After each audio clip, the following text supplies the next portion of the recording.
Hi, today I want to give you some helpful tips on how to live alone and thrive and really love it and how to not feel lonely. I moved out of my parents' house when I was 20 years old and I'm 45 today, just to clarify. And I lived by myself for 18 years. And then I lived with my partner for 6 years. And now it's back to living alone. For the first 18 years, mostly it was by choice. I chosen to live alone. Then when I lived with my partner, I also chose that. And now I haven't chosen the situation that I'm in, meaning back to living alone. I think for this video, it is helpful perspective because I know two angles of living alone. When you actually choose it, you love it, that's what you want, and when you're forced to do it. And it's a bit different, but the same principles apply, and that's a great thing, right? Whether you chose to live by yourself or you have been forced to it in midlife, the first and the most important thing, especially as you're starting living alone again, is focus on and embrace what living alone actually gives you. See it as an opportunity because, let's be honest, right? It gives you an enormous freedom. Basically, you can do whatever you want. You can keep the place as clean and tidy or as messy and disgusting as you actually want. And no one is going to judge you. And no one is going to try to fix it. And no one is going to argue with you. And no one is going to mess it up. I like things to be in order and clean and organized. I like beauty. And beauty for me is when I can have this, clean space. And I know it's going to be like this. When I leave it and I go out and I come back, even if I came back 2 weeks later, place is going to look the same. And that is fabulous. The other thing that I really like is that I can have a weird bedtime routine if I want. When I lived with someone, I kind of felt embarrassed to really follow my biological clock because my biological clock is set that I love to go to bed at 8:30 p.m. and I get up at 4:30 a.m. And I absolutely love it. But when I lived with my partner, he knew that I am a bit quirky, obviously, and he actually liked my quirks. But I managed to always stay up until 9:30 just for him so it doesn't look so weird. And also that when you have a partner, you have a social life in the evenings, right? So you have to go out, you have to see other people, and that never ends before 8. By the time you get home, it's way past 8. And then I would notice that I can't sleep so well at night. So this freedom I really cherish. The freedom of weird bedtime routine. And also that brings me to the whole bed situation because I'm a light sleeper and I love having bed all to myself. I can literally sleep in it spread eagle. No one complains. There is no tossing, there is no snoring, and as I get up at 4:30 a.m., I like to be loud. I like to make my coffee. I like to sing along. I like to do whatever I want, but it's noisy. It's a noisy activity and no one complains and I don't have to feel like I'm interrupting someone. I am an introvert, so for me, perhaps the whole living alone situation is a little bit easier than for extroverts. I'm kind of like extroverted introvert, so I like to see people and I like to be social, but I have a 2 hour curfew where for 2 hours I'm a life of the party. And after that, I'm kind of like, okay, well, now it's time to go. And I just want to go. If I came by myself, I go. If I came with someone, I can't go. Shopping and cooking for one, that has a bad reputation, but I actually enjoy it because not only I go shopping less, I buy only the stuff that I want and I cook when I feel like it, but when I don't feel like it, I just eat things that don't need cooking, like for example, sandwiches, right? 5 minutes. Or I have yogurt and fruits and bowl of nuts seeds. I don't really need to cook. But when I do, and I make very simple meals. I would never make anything that takes more than 30 minutes from beginning to the end, or from the beginning to when it's in the oven, because I'm lazy. And I always eat well. I like that I don't have to look presentable because when I lived with someone, I always felt like not that I have to look great, but presentable because someone is looking at me. But now, you see, I have this thing where Sure, I'm wearing clean clothes, but I can wear the same thing every day for weeks, right? Or just wash it. Or when I eat my yogurt, let's say, I will have a stain and I don't have to wash it straight away. I will just walk with it all day. That's disgusting, but it's just my dirty little secret. So you can explore yours, dirty little secrets that you would never expose to anyone that you live with, but with yourself, you can really embrace it. And sure, there will be an adjustment period when you don't feel like this is a good idea living alone. It happened to you and not for you. Don't worry, nothing happens overnight, right? But by embracing all the great aspects of living alone, you will get used to it quicker. And the adjustment period will actually be pleasant. What I think is very important, and I have a big experience here because I moved a lot over the last 20 years, 25 years. I moved a lot to different apartments, different houses. And what really works every time, it's very important to make the space a reflection of you to a degree where you bring your own things, you bring your own items, you create your own lighting, you put your personal decorative touches because thriving solo really starts in a place that feels like yours. So even if you're renting, even if it's already furnished, even if you don't have money, just be creative and think of what can make this place mine. What would I need to change? Sometimes it is as little as buying a little rug or changing lighting a bit, just adding a little side kind of lamp instead of the ceiling light. I never use ceiling light. I only use floor lamps because the ceiling light always makes space look kind of like cold and ugly and foreign. And in order to really feel safe, secure, and thriving living alone, you need to feel like you are at home. And personalizing the space you live in will make it home. Living alone provides you with a fantastic opportunity to really and truly understand and know yourself and become your own best friend. It is equally important when you are in your 20s, your 30s, in a midlife, or in your senior years, because we keep on changing and we keep on growing. And sometimes we lose ourselves. So, being alone and living alone creates a fantastic opportunity to really get to know yourself. Who is this person that you are now? Chances are that if you are in your midlife, like me, and you have been forced to living alone, a lot has happened, right? And it wasn't so great. And perhaps you lost yourself. So, this is a fantastic opportunity to really focus on yourself well and truly. This is about looking after yourself and being really nice and kind to yourself. Start by paying attention how you speak to yourself. Chances are you're not exactly nice and kind to yourself. How do you speak to yourself? And if you would speak like that to your best friend, you might be surprised. I thought I liked myself, but then I noticed that every time I speak to myself. I only speak to myself when I, in my opinion, do something negative and I say, how could you be so stupid, you idiot? Or even when I spoke about myself to other people, I say, oh, I'm sorry, I'm so stupid, I did this. That's not good because that really undermines your self esteem. Now I praise myself for things that I did right, or if I don't do things right and I'm still stupid, I actually forgive myself for that. And I'm very compassionate with myself because I have to tell you something.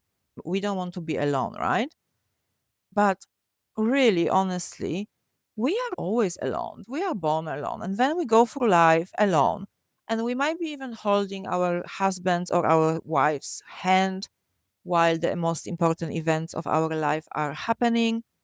But how do we actually process those events internally, right?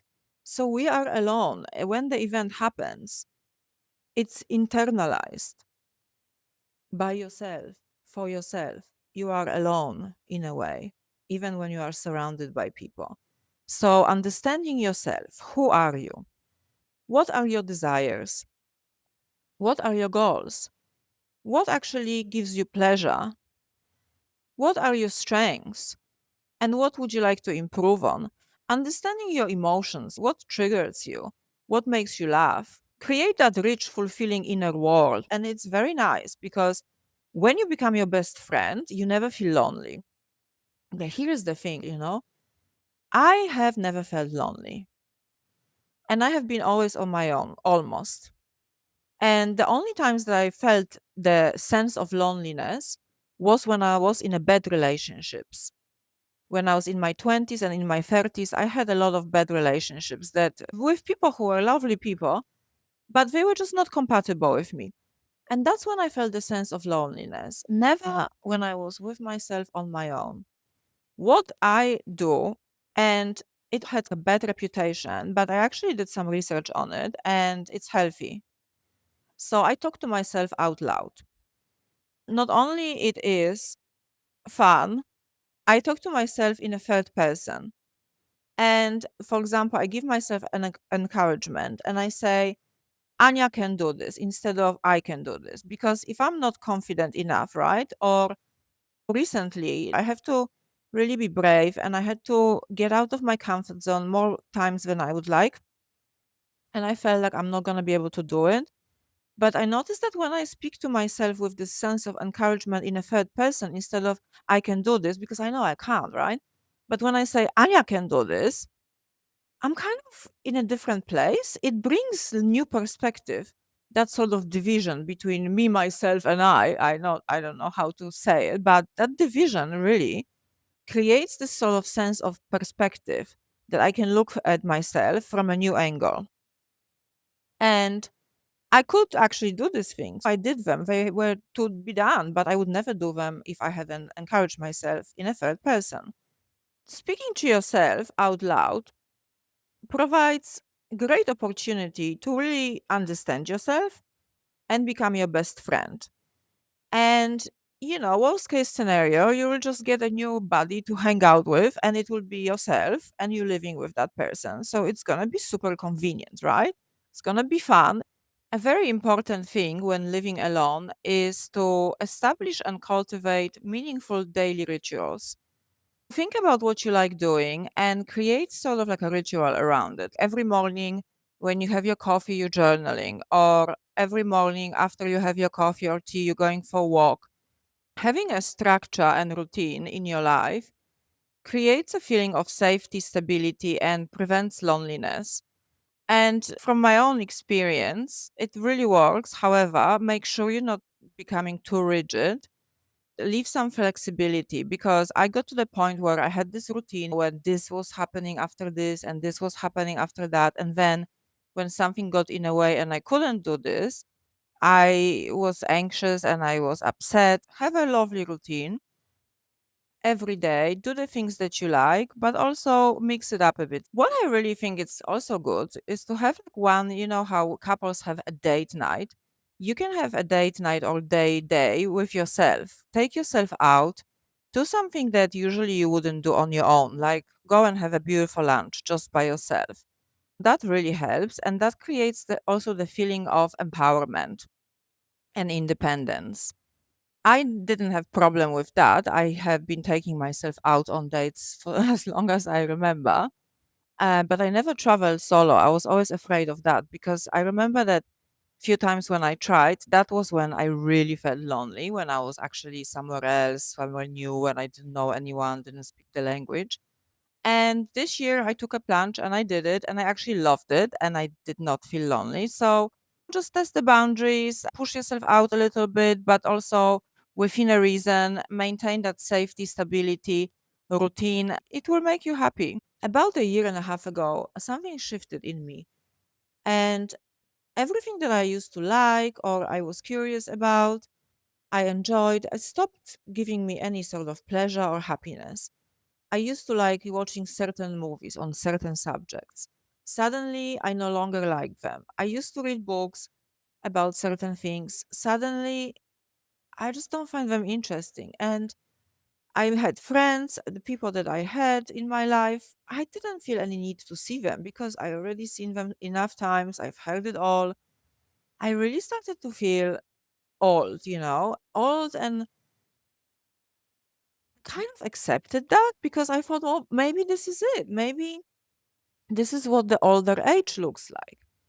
And I've read all these books, I've watched all these movies, I've traveled, I've been to many places, I worked in many companies, I have He lived, right? And I thought maybe that's exactly what it is, that as you get older, you just stop being enthusiastic about life and you just stop being the same. And the enthusiasm, the fun is when you are younger. And that's it. I was literally declining and declining in my interest in life.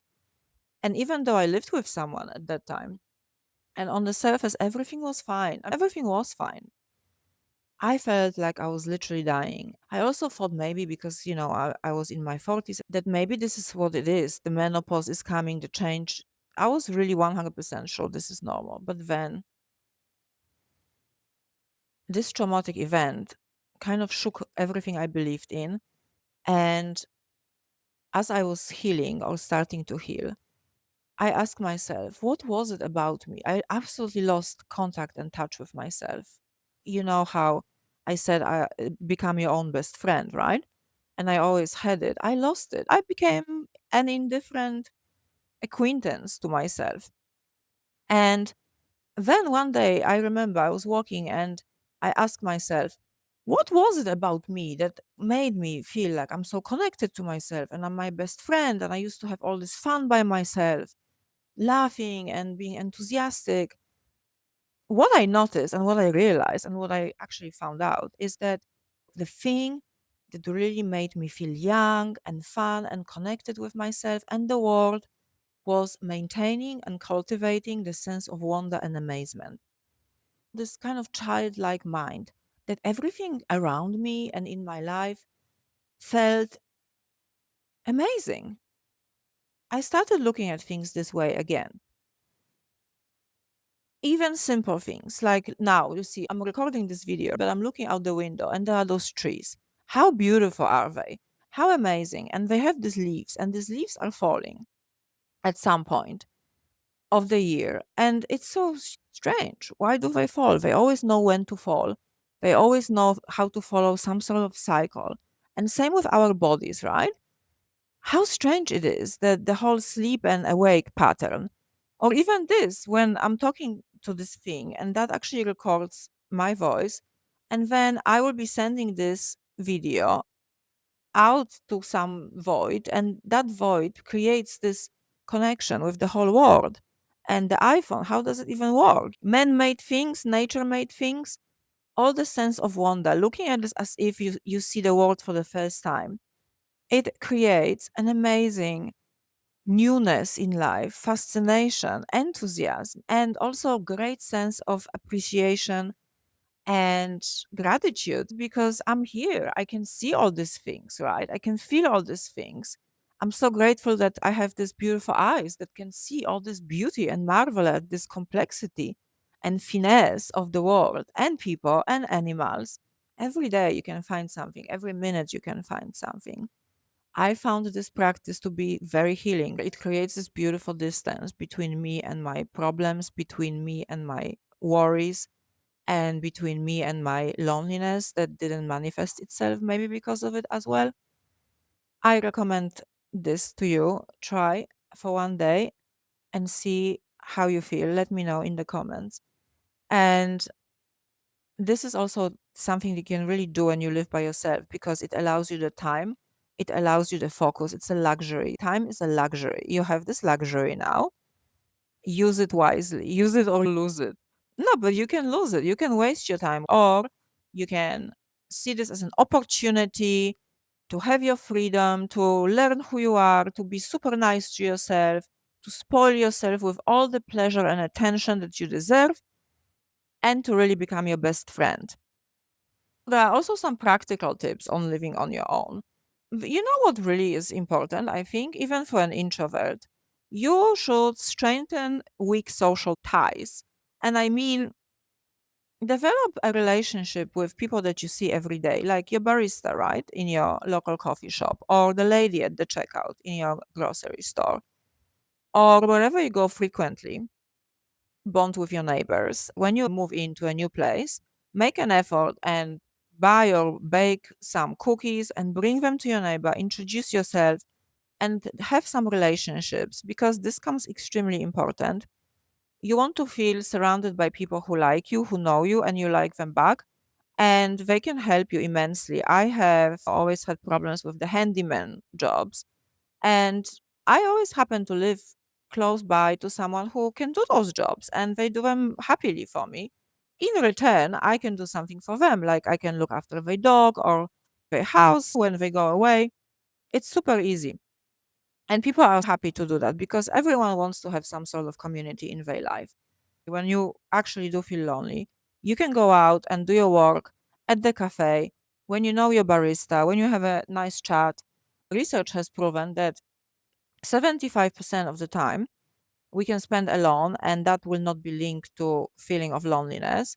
But if it's more than 75%, then it becomes a problem. Social interaction is important every day for 20% of the time. However, it doesn't have to be super deep and meaningful. It can be very casual, but it is important that it happens.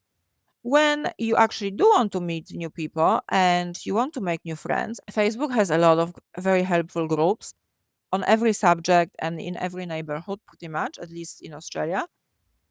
And also, meetup groups are good. But also, what really works is exercise, right? Because exercise is very important and you should definitely dedicate time every day to move your body in any way possible. And most importantly, in an enjoyable way. And joining a local gym or a fitness center, some Pilates class, yoga, extremely beneficial because that's how you meet people. When you join, you don't meet them straight away. It takes few weeks to develop this sort of connection. Practical tips of living alone would be to be prepared for an emergency. For example, I would get sick over my living alone years where I had a flu. Being prepared for this situation, just having something in the freezer, also, having medications at home, the first aid kit, very important. Having an emergency contact person, can be a neighbor. Also, have a glass of water on your bedside table full, because there were times when I actually woke up really sick and I didn't have energy to get out of bed. And just like when you walk around, I know that sounds completely stupid, but that happened to me, okay? I'm quite clumsy and I'm always distracted in my thoughts. And I had stairs in the house, and I have sprained my ankles as I was walking up the stairs because I wasn't looking how I was putting my foot down. So be careful, little things like that, it happens. And then being alone and not being able to drive, or being alone and not being able to walk, it can be challenging, let's be honest. So here is the basics. There's way more. I could be talking about this because I consider myself an expert in this field, living on my own and just being on my own in general and working on my own. If you have any particular question, or would you like me to expand on any of the subjects that I touched on, please let me know in your comments. And also, please like my video if you like it. And I'm very happy for your feedback. If you like this video, check out my other videos and please subscribe. Oh, yeah, you know what? I tell you one thing to end. I was watching YouTube because I love watching YouTube, right? It saved my life, and I can tell you about this another time. But I was watching a channel called The Little Poet. This woman, she is fantastic. I love her. And she had this quote somewhere in her house, and it said something along those lines. She needed a hero, so she became one. And I just felt like, even now, it's just touched me in a way, like opened my heart. I find it so beautiful, so empowering. So, yeah, I will leave you with this. That's how I feel sometimes. And it's just nice to become your own hero. That's what you can do. Focus on becoming your own hero when you're living on your own. So when you ever live with someone else, you will not live with someone else because you felt like you needed saving, or you needed because you were so lonely, but you will actually choose it consciously, knowing that you are happy with yourself, you can be with yourself and on your own. And if you choose to be with someone, it's only for the reasons of enriching your life and not feeling the void because you are complete. Yeah, that's actually a good point. Because you are complete. Focus that time to become complete. Thank you.